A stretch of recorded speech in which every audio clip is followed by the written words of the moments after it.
with Julian Tharpe on the 20th of January 1979. Yeah. Julian, would you just like to say something about your early experiences, how you got into steel guitar and things like that?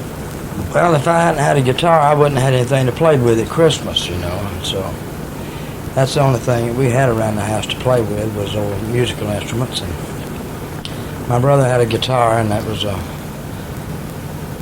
what you'd call a dobro, but it didn't have the high nut bridge on it. So we put a high nut bridge on it, and I ran the scissors up and down the strings, making those strange sounds, and I fell in love with the sounds. How old were you then?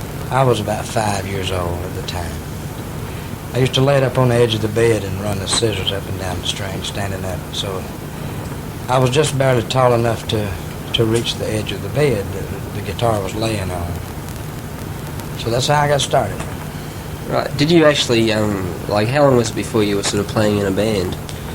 Oh, about a year later. A year later? Yeah, I had a friend of mine that lived close by, and he and I played a little pub Friday and Saturday nights, and I was making $25 for 2 nights in 1942, 43. Right. What sort of music were you playing then, you know? Roy Acuff and Tex Jinx Carmen was a noted steel guitarist, dobro player back in those days. There's very few singing songs out then. It was mostly fiddle tunes and instrumentals.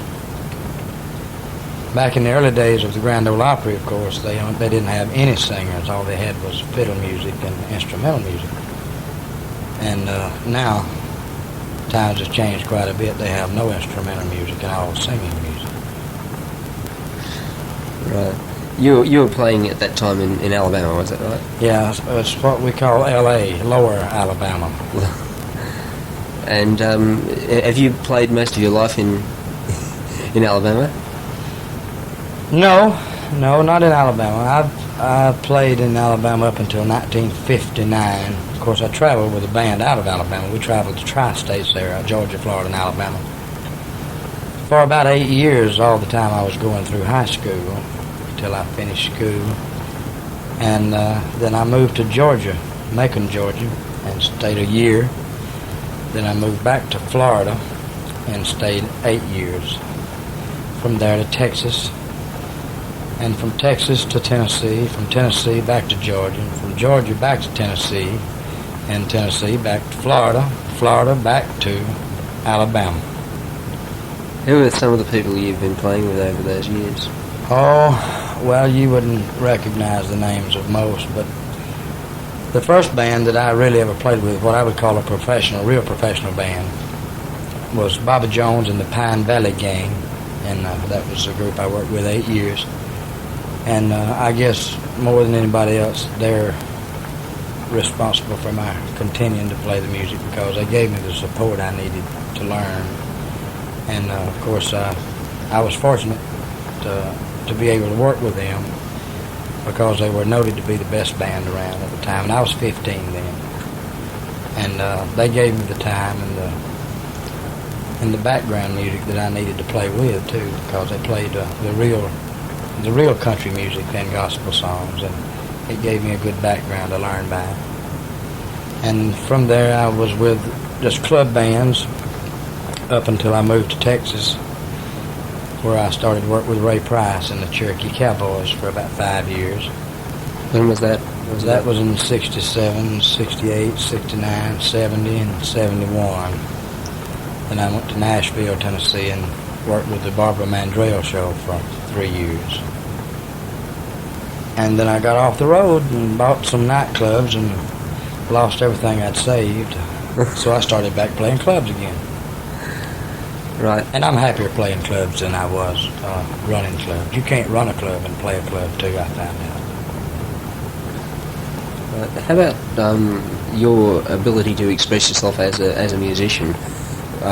What's the best contextual first band, or when did you have your best opportunity to play what you want to play? Is it now? No, I think the first opportunity I had to play what I really wanted to play was when I went with the Ray Price Band. because Ray didn't stay on stage all the time. He did like an hour show or whatever, and the band did the rest of the work. And we played pretty much what we wanted to play until Ray came out, and then we settled down and played his particular style of music. And considering his popularity, how was sort of the band's introduction received? Did people really like the instrumental music or the music that you were playing? Well, it wouldn't matter what we had played as long as it was called the Cherokee Cowboys, because they were a widely known band in the beginning, and to be associated with Ray Price, which he was a top seller during those years, of course, for the Good Times record. And there was a standing room only everywhere we worked, and it wouldn't matter what we played. We were working for a man that drew the crowds. It wasn't us, but still in all, it gave us a chance to play in front of a lot of people. Yeah. And how about your situation with Price? His situation was, even though he was out of Nashville, right? That right? Well, he was living in Texas at the time. Living in Texas. He's from Texas. He had been on the Grand Ole Opry, but was off at that time. Oh, right. Right. I was going to say the situation in Nashville itself, I believe, is quite different as far as the restrictions that are placed upon you as a musician. Well, if you're working for an artist on the road, they're perfectly happy with you to do their songs, on the road. But when it comes time to go to the studio, they have very little say.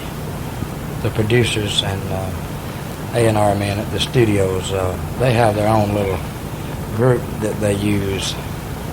And why they use them all the time, I don't know, unless maybe it's been successful for them and they want to stick with it.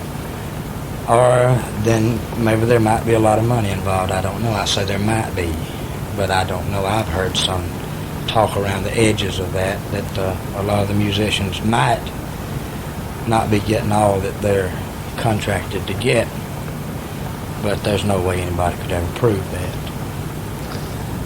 Right. And why did you quit Nashville? Was it just to go into the club? It's a real suck-egg town, just to tell you the truth. It's dirty. The musicians use it as a stepping stone to make money. There's no money to be made in Nashville, per se, as far as a musician is concerned, except in the recording studios or as a songwriter. As far as going down on the street and playing a club somewhere and having a decent salary, there is none. In fact, the Nashville locals scale for a sit-down job in Nashville, in Music City, USA, is probably cheaper than it is anywhere in the United States. That's because they can pick and choose? No, that's because there's 1,000 guitar players and steel guitar players walking the streets looking for work and waiting for the golden opportunity to come along, which never does, except for a chosen few that maybe gets in the little clique with some friends. But you see them coming in with a new guitar and a new amp, and you see them thumbing their way out without it. So they go in and they stay as long as they can, and opportunities never come, so they have to go. They have to go back home and hope and start all over, because they've hawked their guitars, they've sold their automobile, they've lived on beans for 3 or 4 months, and maybe they're not good enough for some of the people that they've approached looking for a job, but I'm sure they thought they were, or they wouldn't have been there, and I think they deserved a chance to be listened to at least, and nobody seems to have the time to listen until they need somebody, and then when they need somebody, they go down to these dives and they pick up maybe one of the best musicians out of the crowd, and they take him on the road and dress him up, and he feels like he's reached his goal. But then the first one that comes along that they like better, then he's back to Kansas or Florida or California or wherever he come from. Interesting. How do you see yourself, firstly, as a musician, that's amongst, like, in the context of being a steel guitarist amongst other musicians who play different instruments, and also, secondly, as a steel guitarist amongst steel guitarists? What are you? Well, I'm a musician first because I love music. I love the sounds of all types of music. I even like some opera other than Grand Ole Opry. I like the operatic sounds a lot of times if it's a pleasing voice to listen to. But I guess my main type of music would be a blues blues, a slow bluesy jazz, not the fast up-tempo jazz, big band jazz. I don't particularly care for that, where the parts get so mixed up that you can't determine who's doing what. But I like low background rhythm sections to where the instrumentalist can stick out and not have to force his way through something. When you have to force the sounds through, then you destroy the tone. And acid rock, for instance, some guitar players that play on those records are very good players, but you couldn't tell it by listening to them on that particular type of music. But if they settle down and where they could get a good clean note, each note means something. Each note means something, even if it's in a chord or out of a chord or by itself or whatever. Each note means something to me. And I guess just being able to play where it can be heard probably would be my type of music. Are there any people that you consider play that sort of music, or who are the people that you've listened to that you admire? You know, not necessarily steel guitarists. Well, any musician can show me something, because no matter how bad or how good he is, if you listen long enough, he'll finally play something you like. You know, because nobody knows it all. I don't profess to know anything about the instrument itself, much less the music in general. The whole world of music is so complex that you mix and mingle notes. Well, to give you an example, the alphabet has 26 letters in it. I guess it's 26. I don't know, sometimes I think it's more from the talk I hear. But you can imagine how many words are derived from 26 letters. So you can imagine how many chords or how many passages can be derived from 12 notes in music. Right. Do you have any what I'm saying? Do you also have any idols? Any people that you've listened to and admired, especially musicians? I have no idols. My idols, as most people would say, would be anybody that plays something that I like to listen to. It matters not who they are. The name does not make the musician. I mean, I could admire a guy today, and tomorrow he might play something I don't like. You know, but still I like him for what he has done or what he might do in the future. But another guy over here might come along and play something I like that he played something last week I didn't like. So I have no idols. As long as they can sit down to their instrument and impress me, they're my idol. That's fine. Yeah, how did you sort of arrive at that? Well, I played other people's tunings that had been given, sent, and I had listened to records and put them together or whatever, and had finally, what I thought, found the sounds that I heard on record and in person.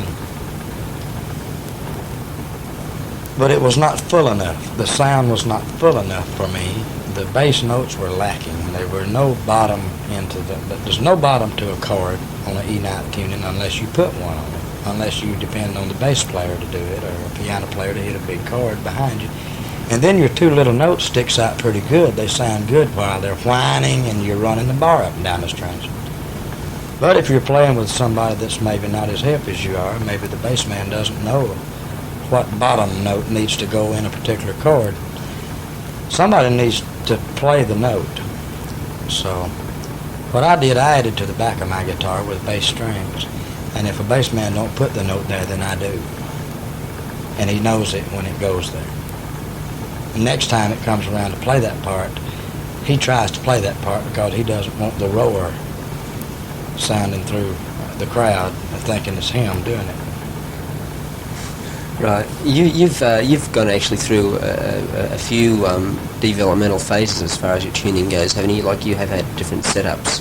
Oh yeah, I've changed pedals around and added strings and took away strings until I got what was comfortable for me to play, to where I can maybe make all the chords in a progression that needs to go in most any type song. Yeah. Without moving the bar a lot of times, without just the use of the pedals and the strings and the knee pedals. But as far as being able to play a job and draw a decent salary, I could have 4 strings and do just as well as far as making money is concerned. But I wouldn't be as satisfied as I am by playing a full sound. Yeah. What is the biggest setup you've had as far as strings and pedals go? You know, I had a 20-string single neck one time that I built at MSA when I was working with them out in Texas. When was that? Well, it must have been 68, 69. I took the guitar to Nashville to a DJ convention, and it was the talk of the convention, and it drew the crowd. It got the response that the company wanted.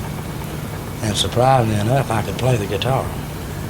And that's what scared me as well as other people. But it was too many strings and too many pedals. I think it was about 20 or 21 pedals on it. I don't remember. But I understand the boy that I sold the guitar to later on gave it to Roy Acuff. I believe it's in his exhibits. I'm not sure, and I just heard that. Yeah. And I would wish that it would be, because it was a landmark as far as an instrument is concerned. Did that have a lot of chromatic strings on it or something? Well, the first 8 strings was like an E9 chromatic. Yeah. And then the other strings, the other 12 strings on the back, was like an E13th complete tuning all the way across. Right. Was there actually duplication of strings there, or? No. The first 8 strings was just like it is on any 8-string guitar, or the first 8 strings on a E9 tuning. But then the rollers built themselves back up to make the first strings level with the bass strings on the other tunings. So in the middle of this tuning, you could use bass strings on top, or pick the bass strings first with your fingers and play little strings with your thumb, which is completely backwards from the style, and it surprisingly gave a nice sound. Right. But it was not feasible. Yeah. It was a trickery. It was trickery as far as advertisement and stuff was concerned. But I played the guitar, and I played it very well. Everybody enjoyed the guitar. I played it well enough to sell the instrument. Yeah. So that helped a lot. And it helped the company a lot, and it helped me a lot. But I'd rather have my 14-string now with what I got than anything else. Your concept of music and your knowledge of application of music, how did you develop? Was that just a thing of your ear? I do the same thing today that I did 20 years ago. Nothing's planned, unless it's a tune that I've worked out that I play note for note. What comes into my mind goes into my fingers at that instance. And you feel you've had that facility for about 20 years? Yes. I don't work anything out in particular unless it's something that I want to play strictly melody on, like In the Mood or Steel Guitar Rag or something that you have to play for the people to recognize. But for instance, if you're singing a song and it comes time to do a turnaround, I usually do not play the melody to the song. I will play the amount of bars or the amount of measures that it takes, and everybody in the band should know how to count. Even the singer should know when to come back in. Yeah. Is that always the case? No, that's not always the case. So in the middle of a hot solo, sometimes you have to revert back to the melody in order to lead them back in, which is bad, really. Yeah. Because it destroys what you're trying to do to start with. See? But like I say, that's why I'm playing clubs. I could play 4 strings and make good money, but I wouldn't be happy. Yeah. Are you planning to record any more material in the near future? Well, I don't know how quick in the future, but yes, I would like to do... See, I'll be 42 years old in March, and I would like to do a half a dozen more albums in my lifetime, maybe, if I can. Or maybe a dozen, who knows? It takes time to do albums. It takes time to figure out the tunes that you want to put on, and your moods change. And you might today say, well, I'd like to do this type of an album, but then before you can get everything arranged and set up, your mood has changed, and you'd rather not do that type of music on the album after all. So then it takes time to reestablish what you intend to do. Yeah. So once you get an idea, you need to go ahead and do it then. Yeah. And how about the musicians you've played albums with so far? You know, like have you been pretty happy with the albums you've produced? Yes, I've been happy with most of the things that I've done, except maybe for some of my playing on some of it that I felt like later on, when I first listened to it, I felt like it was good and maybe turned out better than I had planned. But then after your mind gets away from it for a few weeks and you go back and listen, you can detect a few flat notes or a few sharp notes that you would wish you'd went back and redid something, you know. But they've been fairly successful. They've sold a few records, and I say a few. I think one record sold about 5,000 albums, and I got about a little over 4,000 of them left. If you want one, I've got them all. I have. And as your observations as a steel player and seeing other steel players, can you recommend any really sort of like common faults that you see with steel players? What are the most common faults you see among steel players as far as their technique goes? well, technique-wise, there's very few players that know how to mute the strings. You know, to kill the string to keep from getting the overring. Yeah. It sounds as if a piano player is playing and leaving his pedal down a lot of times when he changes keys. Yeah. You get overrings by not knowing how to mute the strings down. What we call blocking. Yeah.